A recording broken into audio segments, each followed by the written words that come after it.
নরসিংদীর শিবপুরের লটকন বাগান থেকে ৯৬ কেজি গাঁজা উদ্ধার করেছে জেলা গোয়েন্দা পুলিশ ডিবি।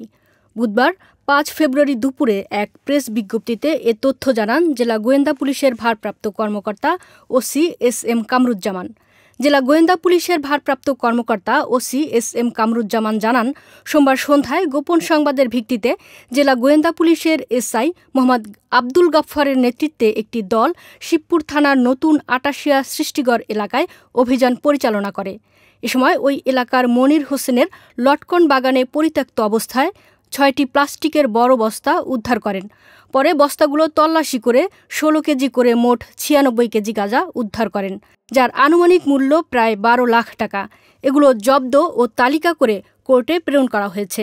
আর এর পেছনে কে জড়িত তা তদন্ত সাপেক্ষে খুঁজে বের করে আইনানুগ ব্যবস্থা নেওয়া হবে।